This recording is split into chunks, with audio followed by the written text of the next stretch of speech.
Awesome.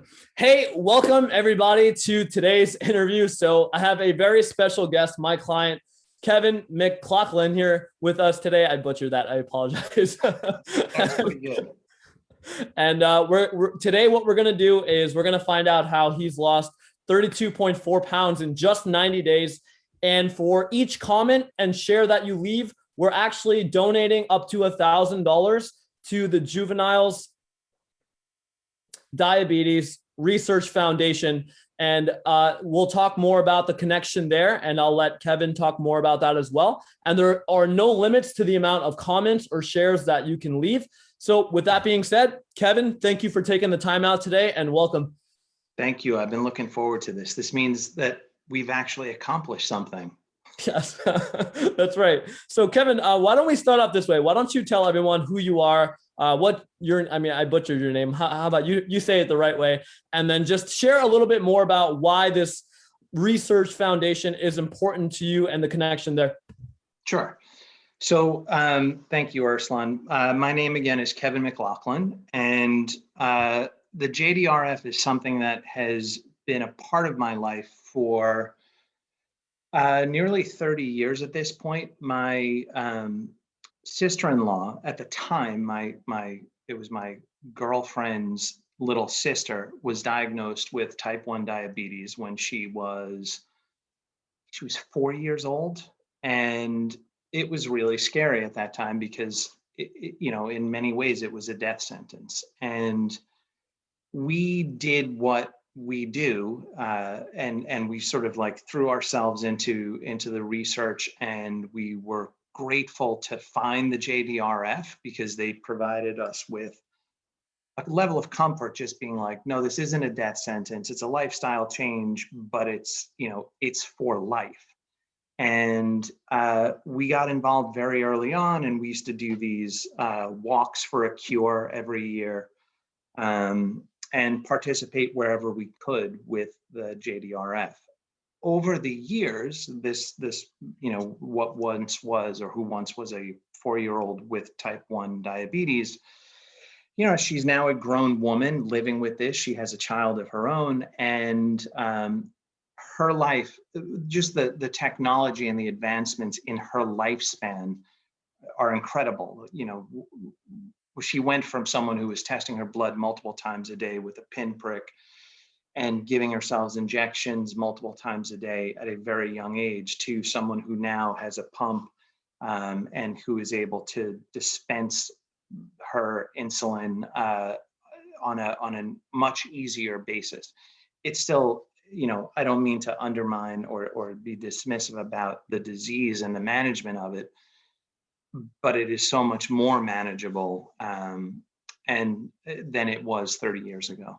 So on a personal level, it's something that impacted my family's life. It's something that will always be a part of my life, and it's a genetic thing. Diabetes, whether it was juvenile or adult onset, it impacted my wife's family in a great way. She has an aunt, her grandmother, her little sister. So it's something that's near and dear to all of us. Thank you for sharing that, Kevin. So yeah, again, guys, every comment you leave is $5, and every share that you have for this video, $10 up to $1,000, and there's no limits to the amount of shares and comments that you can leave. So thank you again, Kevin, for sharing the connection there and a little bit more about that. So with that being said, why don't we get started and share more about how did we initially meet? I'd love for you to just talk on that a little bit as well. Absolutely. So we have a person in common. It's actually, I'm not going to name anybody, but it's a former teacher of mine. Well, you and I went to the same high school in Brooklyn, which was not the way into you, but a former teacher of mine I reconnected with on Facebook. And there was this relationship you have, in that you see a picture and they'll see a picture, and every once in a while you comment. And the thing, interestingly enough, that we sort of bonded over, or that I would comment most frequently on, was his whiskey collection, because I love whiskey and I see that he loved whiskey. And I was like, man, this is great. Look at these whiskeys. And, we would occasionally sort of talk about that or just comment on that. And Then it turns out we had some people in common and some places in common. And we sort of made a plan to connect. And then fast forward, I don't know, maybe a couple months, 2, 3 months, and he put this post up, which was something that you were, there was like a link to what you were doing. And I kind of, I saw it, I didn't really pay much attention to it. And then, the next week, I'm like, where are these goddamn whiskey? What the hell's going on here? And I see another one of you standing outside, like doing your thing. And I was like, I clicked on it out of curiosity, and I watched I watched it. I was like, huh, that's really interesting. And then, it would happen again. And then finally, I watched one of them, and it like you were talking in all of these, you had been talking about fitness and weight loss, right? And then there was one that had nothing to do with fitness or weight loss, and it was just you sharing personal struggles that you had and demons that you battled. And I don't know why, but it resonated with me. And I was like, wow, this guy's legit. There's something like, for him to kind of open up in that way, it appealed to me. And through that, I think that's where I reached out to you. That was sort of the initial connection point. Right. Yeah. So I know Mac wouldn't mind shout out. I think he'd appreciate it. So Mac is the teacher that Kevin's talking about. So Mac, shout out to you if you're watching this. I know you will at some 100%. The ridiculous thing is we're both K-Macs. So, but he's K-Mac 1. I'm K-Mac 2. I'm sure he'd appreciate that. 100%. Yeah. So yeah, Kevin, with that said, what was the result that we accomplished? Like, where were you weight wise? Where are you now? Because it's one thing coming out of my mouth. And I mean, you want physical numbers? sure. Yeah. Actual numbers. So I in January of this year, I was 240 pounds, and I had been carrying, fluctuating between 220 and 240 for a good, I'd say 5 years. And I'm currently, I went up. That's the ironic thing, is I actually gained weight this week, but you gained 0.2 pounds. I mean, it's a gain is a gain, right? It's not a loss, but I love it. I'm totally fine with it. So right now I'm 207.8, I think 8. Yeah, 207.8. So yeah, that's a good number, man. Yeah. So I'm not done by any stretch, but it's a good number. Yes, sir. So you did lose the 32.4 pounds in the 90 days so far. Yep. Awesome. And where would you say you were, like, mentally, emotionally, physically before we started? Where would you say you were? I mean, all right. Physically, I was overweight. I was actually, classified as obese. Energy level, I was pretty sluggish. I lived a relatively, no, I can't say like a completely sedentary lifestyle, but it's not like I was working out. My big activity was cycling. During the pandemic, I started cycling into the office. First on a whim, and then I was like, oh, this is actually a lot of fun. And that's 10 miles each way. And initially I would do it one day and then take the train home. And then ultimately I built up enough fitness or stamina level to be able to do that round trip. And I actually got into it. Still, I managed to, be 240 pounds. And I wasn't like eating well. I thought that by eating a salad every day for 5 years straight, like I wouldn't gain weight. And I did. Emotionally, I was kind of resolved or resigned to the fact that this is what it is. I had tried to lose weight in the past. I successfully lost 70 pounds with Weight Watchers about 15 or 20 years ago. But I gained it all back, and I kind of just thought this is what it is. That like, I'm never going to be fit. I'll never be skinny. I was never a skinny person, really. Um, and I was just kind of, and I don't want to say give up. That sounds desperate, but I gave into. I didn't give up. I gave into, and I was at peace with it. But clearly I wasn't, because there was something bubbling under the surface that was like screaming to make right. Wow, you have a very poetic way with words. That's like, it's amazing. Like, yeah. So like, having said that, like, you did lose weight with the Weight Watchers. Like, what would you say was different this time around with the program? Everything. I love that. Honestly, everything. It's, you know, 90% of this program is mindset, and and giving into the simplicity of the program. And from the early days, I was just like, yeah, and then what? And I'm like, okay, but where's the, I was constantly being like, but wait, what, like, where's the recipes? Like, how am I counting point? Like, I would beat you up for more. And you were like, no, it's all about the simplicity. It's all about getting the, maximum result from a minimum amount of work. And my brain didn't know how to process that. I'm very much a sort of a black and white person when it comes to lots of areas in my life, in my work life. And so, I was sense of that with the program, and I couldn't at first. I did it and I stuck with it, but I was just like, this isn't going to work. Like, how? I don't understand how this is going to work. The minute I sort of said, like, shut up and just go with it, is the minute that I started to get into it and trust the process. And it kind of took off from there. Right. And what did you try, like, before? You mentioned Weight Watchers, which you had success with. What did you try before that didn't really stick? And like, what frustrated you most about that?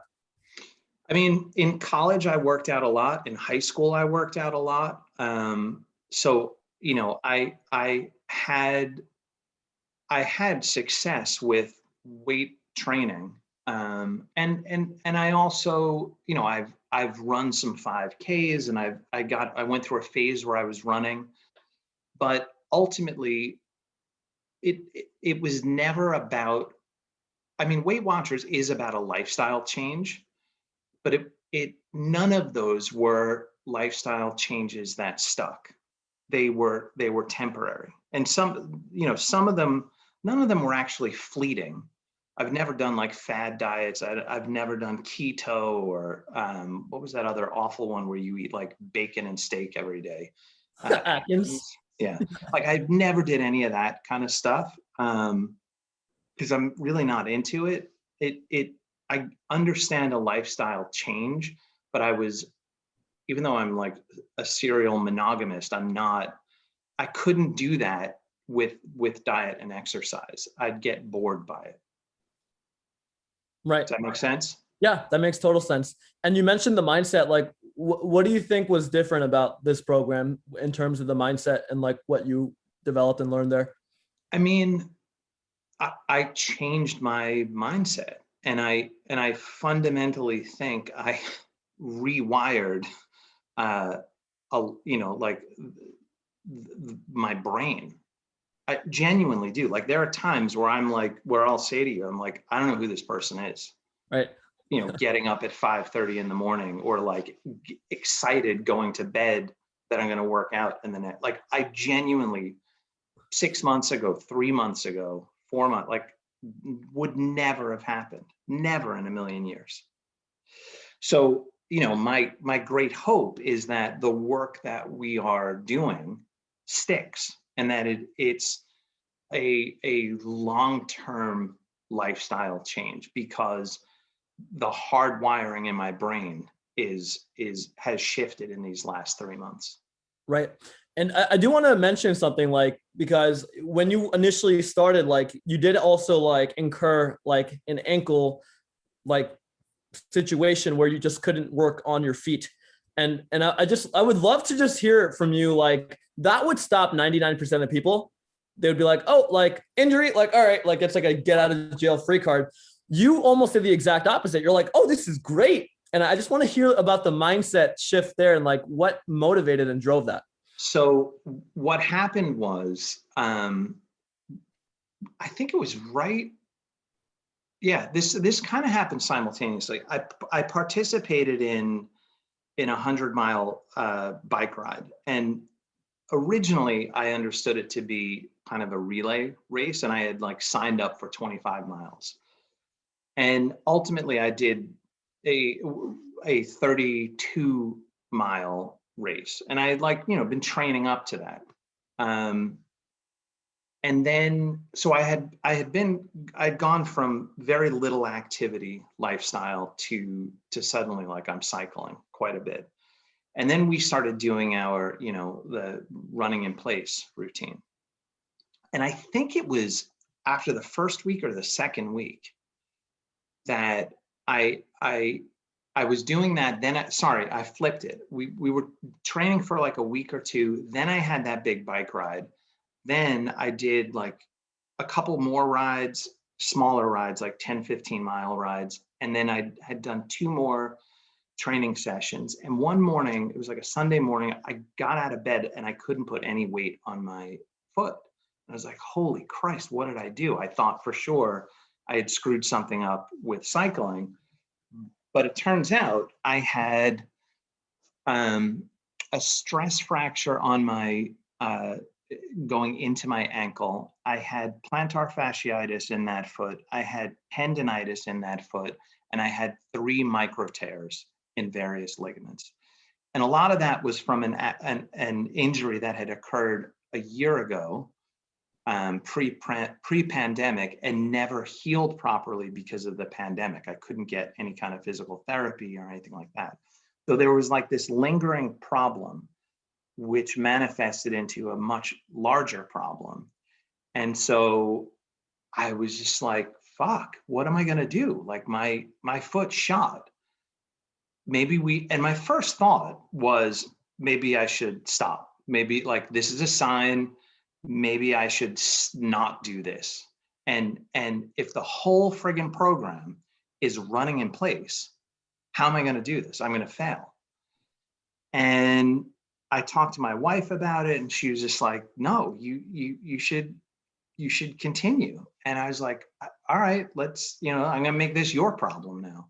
So I was like, Urslan, here's what happened. And you were like, oh my God, was it something I did? Was it the program? And I was like, no, you're absolved of all of this. This is like, there's some backstory here.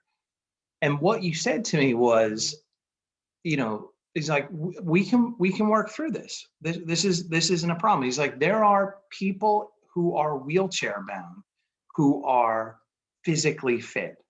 There are, you know, I have clients who are so overweight that they can't run in place yet.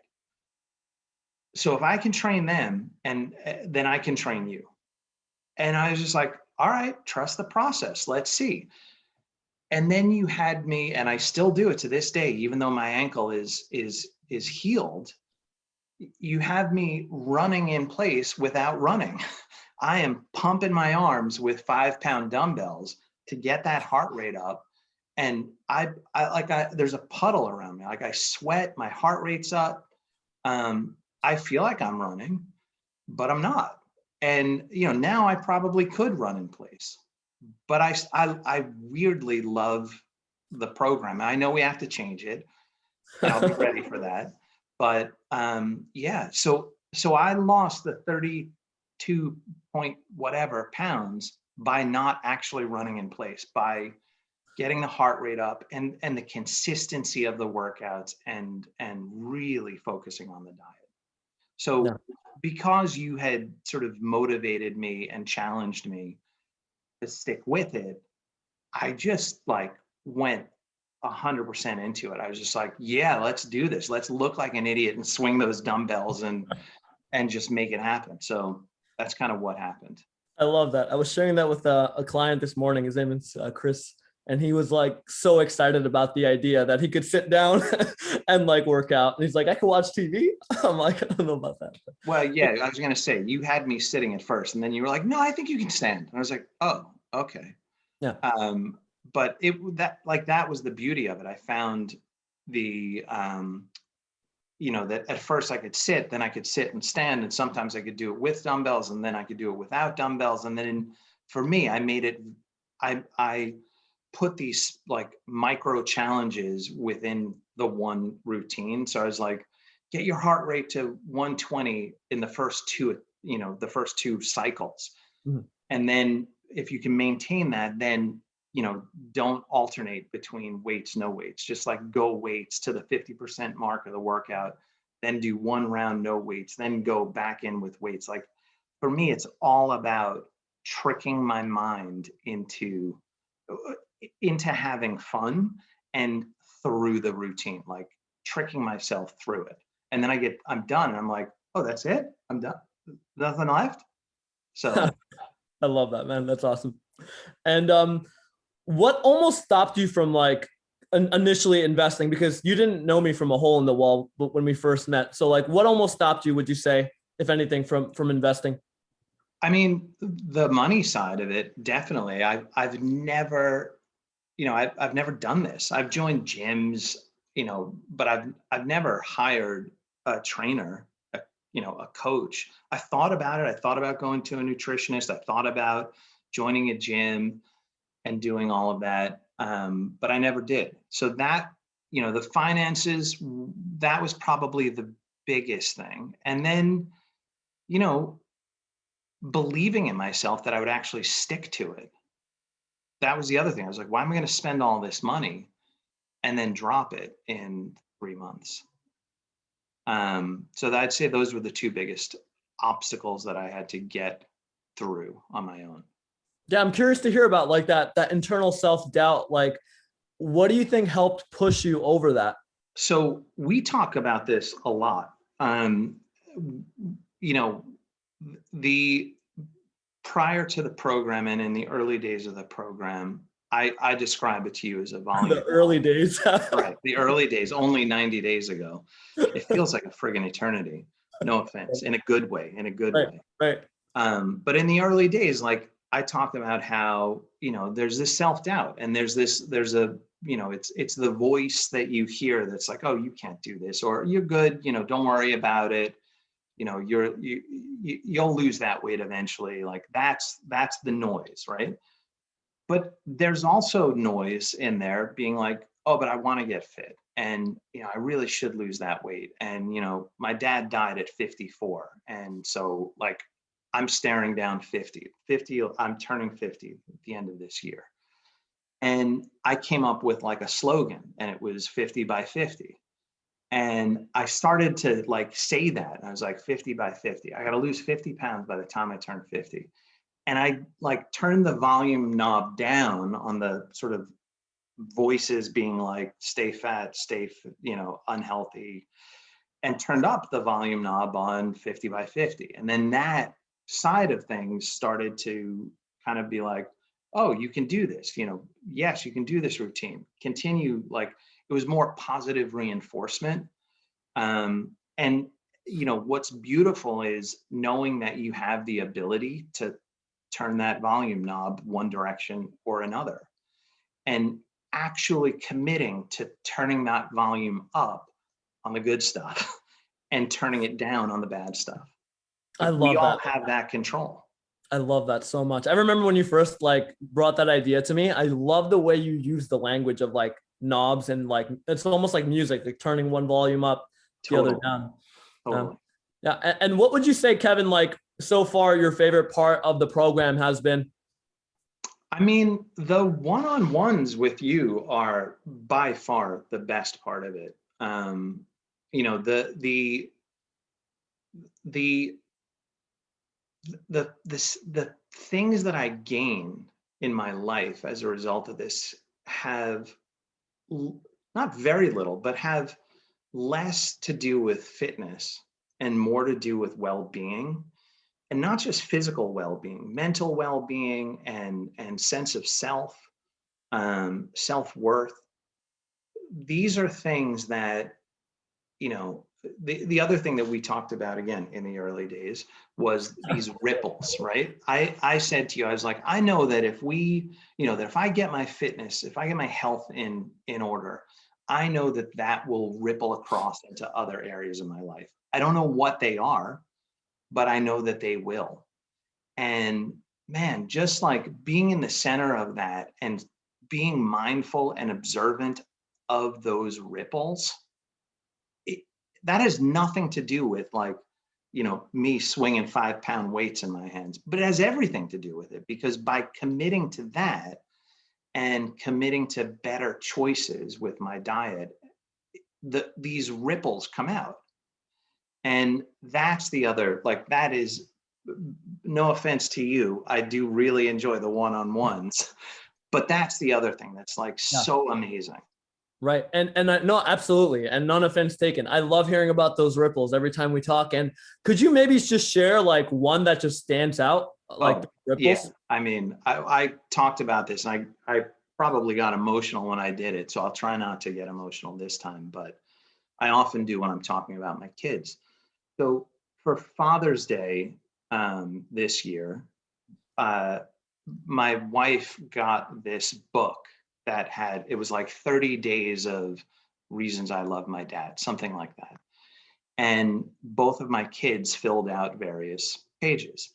And one of the pages, it was like, my favorite quote that sums up my dad is, it was a quote from a Foo Fighters song.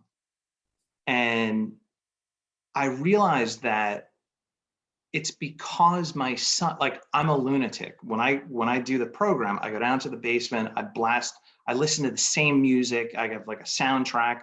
I know where I am in my routine based on the songs. And people come in and out, my kids, my wife, and they'll hear the music from 2 floors up, and then they'll come down because it's breakfast time and stuff. And so my son quoted this song, and it was a great line. And I'll mess it up now, so I don't even want to embarrass myself by saying it. But it was basically like, crap, I'm gonna blank on it. But the point is, the work that I had been doing was resonating with him enough that he heard the song, like he thinks about the song, Yeah. and it then motivated me to continue to do the work that I'm doing. But it was a great quote, and it was great that he latched onto it and put it in there. Right. You remember when Father's Day was, by the way? It was June, like 16th, 20th, somewhere around there, mid-June. Let me just really quickly see if I can find it, because you texted it to me. Oh, did I? You did text it to me. Um, I mean that's not too much to scroll. If you don't mind, I'll just quickly see if I can find it. Is that cool with you if I take a minute? Totally. Because it was an incredible quote. I just want to make sure we nail it and we don't mess it up. And the impact that it had. I mean, more on your son, and it's just really amazing to hear. You said June 17th was that was Father's Day. I think it was around there. We can ask. Oh, here we go. Here we go. What if I say I'm not like the others? That's right. Was that it? Yeah, that's it. So that's the quote, and it I don't know when the song. I think the song is called "The Pretender," which is sort of the ridiculous thing, and Right. and it also feeds into something else that we talk about, which is like the thinking that you are, or believing that you are not entitled to or able to have this other thing. And for me, the voice that I listened to was the one that was like, oh, but you'll never, you're not going to hit that goal, or you're not going to do this. And I love the sentiment in that, like, it's part of a longer quote. And I just love the idea that you can reinvent yourself. And at any time you can choose not to live the way you lived, and you can forgive yourself and stop beating yourself up, and kind of just, you know, make yourself a better version today than you were yesterday. And if you do that for 90 days, Jesus, you're 90 times better than you were 90 days ago.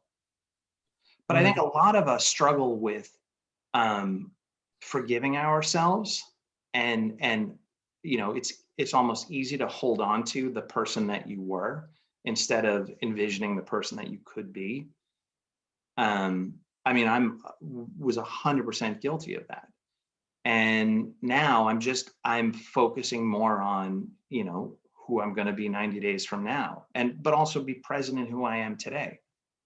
Yeah, absolutely. And it's really beautiful. That's something that inspires me so much. It's that ability that we have to reinvent ourselves and literally transform. Which is why I initially shared that post that you mentioned earlier, like about me battling the demons. Yeah. It's just so inspiring to see that we have that ability. And, you know, speaking of that transformation, you had an external transformation, and it sounds like there was a lot of internal transformation that happened as well. And I'd love to hear more about that. Like, you know, obviously there was that external transformation. Was there an internal transformation? And if so, what was it, would you say? Yes, there was an external, and yes, there is a continually internal transformation. It really is the mindset. It really is. So much of it is believing that you can do this, and then finding that ability to focus and finding that ability to commit to it. You know, it really, like, I can't stress enough how I put so much time and effort into the program outside of the, you know, the 30 minutes that we do, like that work. So much of it happens outside of, you know, the weight room. I'm not in a weight room, I'm in a basement, right? But so much of it happens outside of the program. It's applying the program to every aspect of your life. And it's, you know, like meal prepping and grocery shopping, and being in situations where, you know, normally I would have, like, I wouldn't have even thought about making a good decision. I would think about, like, oh, this is what I want to eat, and that's it. And now, you know, I'm at a point where you know, I'm thinking about, oh, I'm going to have this meal like on Saturday or on Sunday. How am I going to prep for that? What am I going to do, you know, leading up to it? How much penance am I going to have to do because of that meal? You know, I like, those are conversations that like, that volume knob was way down, like that didn't even happen. I was on mute for all of that. So that's a big difference. That is an internal transformation. And then just, you know, confidence and wanting to share the knowledge and the experience with other people. You know, when we first started, I said, it's not it's not about ego. Like, I'm not in this to look better. I'm not in this to, like, you know, suddenly that's now playing a factor. Like, people are noticing that I'm losing weight. People are commenting. Someone said, oh, wow, you look strong. The physical therapist said to me, wow, you're strong. And I was like, damn right, I'm strong. Like, you suddenly, like, things that never would have been part of the conversation in my head 3 months ago are now a part of the conversation. So that's all part of the internal transformation that's happening. Yeah. Well, if your physical therapist, Vivian the Titan, sees this is a quick shout out to her. But yeah, absolutely. And, you know, you've lost all of this weight. And like Isaac Newton says, to every action, there's an equal and opposite reaction. You've lost 32.4 pounds. You've lost this weight. And what would you say you've gained as a result of losing? Very nicely done. Very nicely done. So what have I gained? I mean, confidence. Well, before we go into that, the one thing, you know, I a lot of this, what's also interesting is it's kind of psychological and philosophical at times, because what I said to you at first is like, when you lose the weight, it's like, well, where does it go? Like, where does that part of me that physically took up more space, what happened? Where did that part of me go? And then, as I said to you, I was like, then I realized, oh, it's everywhere. Like it's just not within my physical body anymore. It's, you know, it's over there and it's over there and it's behind me, it's ahead of me, and it's like, but it's also still out there. So you got to be careful that you don't reabsorb it back in. So like, those are things that I've gained. I've gained perspective. I've gained new problems to have, like with clothes and things like that. And I've just, you know, I've gained a better sense of self. I've gained trust in myself, ownership in both my problem and the solution to it. I've gained a relationship with you that we now have this great rapport and trust in each other. So, you know, I've gained so much more than I've lost. So whatever that physical, you know, the 32 or the 50 by 50, I think I said to you, there's no scale big enough to weigh the amount that I've gained and will continue to gain as a result of the weight that I've lost. That's beautifully put. Absolutely, Kevin. And let's say this version of you now, let's say you're Kevin 2.0. What would you say to Kevin 1.0, who is maybe a little hesitant about just losing weight in general and maybe even giving it a shot with the program? What advice would you have to your former self? Number one, trust the process. Number two, believe in yourself. Take a chance on Urslan. Those are the biggest things. Like, you can do it.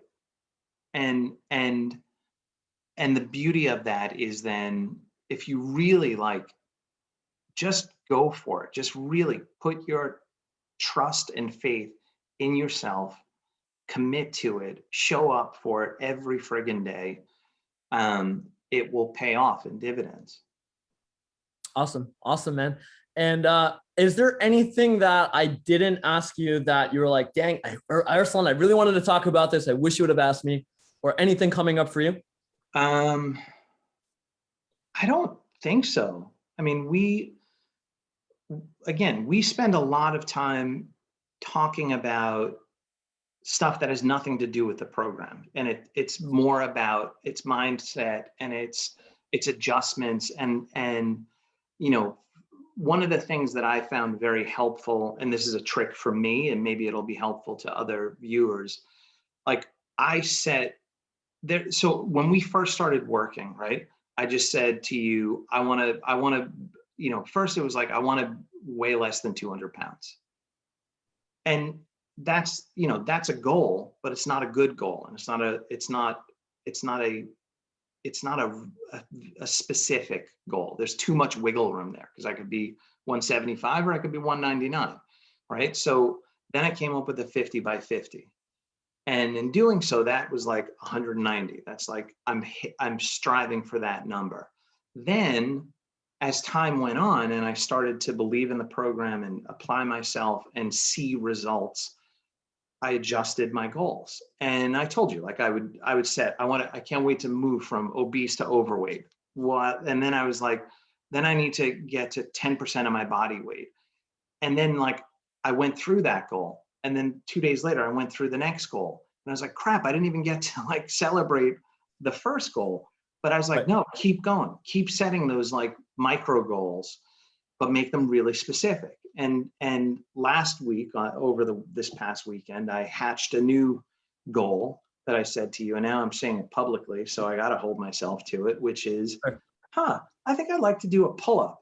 And then I went, yeah, let's do 5 pull-ups. I want to do 5 pull-ups. So that's, you know, that's something that I have on the horizon. I've never done a pull-up. I want to now do 5. So we've already started talking about that. It's like, what do we have to do? And of course, you gave me the advice, and I was like, that's it. But then, and you're like, that's a big part of it. Do this first, then we'll get to that. So that's something else that I think, may be helpful to some of your viewers. Setting goals and crushing those goals, and then continuing and set mini goals along the way to get you to your big goal. And all of that will help with rewiring your brain and really committing to the mindset and to the lifestyle change. I love that, Kevin. That's such a foundational principle. And I know so many people will find so much value in applying that into their own weight loss and everything. So yeah, well, thank you so much, Kevin. That was awesome. That was a ton of fun here today. And any last comments, any last remarks, or anything else coming up for you? The one thing I would just say to people, there's this story. It's actually a children's story, and it's something that I would read to my kids at bedtime. And it's a story called Stillwater. And within this story, it's like a sort of a Zen Buddhism kind of tale. There are stories within the story, which I kind of love. And one of them is this story about this. There were these two monks who were carrying a woman, or they saw this woman at the edge of a body of water. It was like a puddle or something, and they needed to pick her up and carry her across. There was all this sort of going back and forth about it. So the two pick her up, carry her across, put her down, and as soon as they put her down, the woman like hits one of them and yells at them, and then she just goes off on her way. And then the two monks go off on their way, and one of the two monks was really quiet for hours on the rest of the journey. And after a couple of hours, the monk says to the other monk, aren't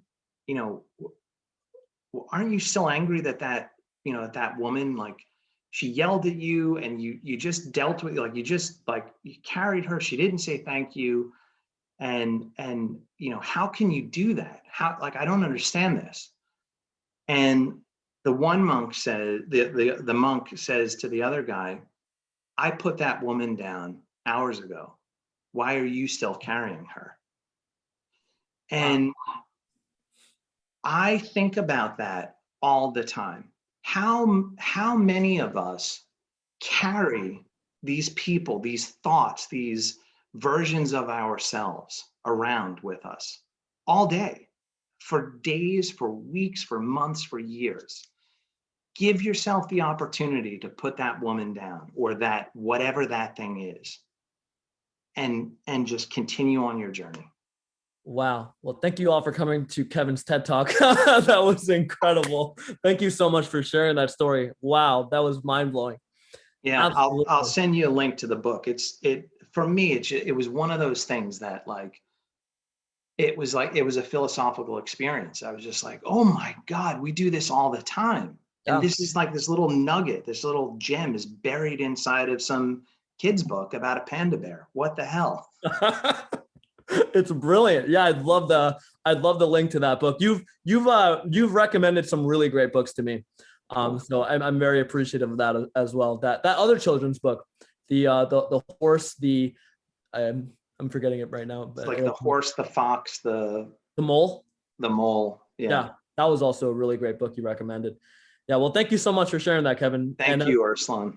Of course, man. And thank you all for joining us. Again, we are donating up to $1,000 to the Juvenile Diabetes Research Foundation. So for each comment that you leave, it's $5. And for each share that this video gets, it's $10 up to $1,000. And there are no limits to the amount of shares or comments that this video can get. So I hope that you found this insightful. I know I learned a ton today, and I hope you did as well. So thank you all for joining us. Thank you, Kevin, for coming. And we will see you in our next video. Take care.